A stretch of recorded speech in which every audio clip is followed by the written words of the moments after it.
చూసుకో lucky chance. అబ్బా ఎలాంటి మొగుడిని ప్రసాదించాడో ఆ భగవంతుడు. నువ్వు భగవంతుడిని తిట్టి ప్రయోజనం లేదు, బాధపడే ప్రయోజనం లేదు. డీటెయిల్స్ మర్చిపోకు. అర్జెంట్ గా నా కొడుకుని కానీ ఇచ్చేయి. అమ్మాయి వస్తుందేమో ఆ దిక్కుమల్లి పుస్తకం దాచేయండి. దాని కళ్ళ పడితే ఉరుపోసు తావడం కంటే వేరే గచ్చిందరం లేదు. దాచేయండి. Good idea. తలగడా కింద కాలు, కాలు కింద తలగడా, నో ప్రాబ్లం. మీ అబ్బాయి గారు డాబా మీద వెన్నెల్లో కూర్చొని అకౌంట్ చూసుకుంటా ఉన్నారు. దిండు బెడ్షీట్ తీసుకురామన్నారు. అమ్మా తలగడా, ఆ తలగడాలో అమ్మా తలగడ. రామరామా రామరామా, ఎంత పరువు తక్కువ పని.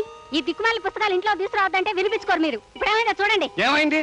వాడికి సరైన వయసులో నిక్షేపాలని పుస్తకం అందింది. వాడు ఇప్పుడే లక్కీ ఫెలో. Idiot rascal.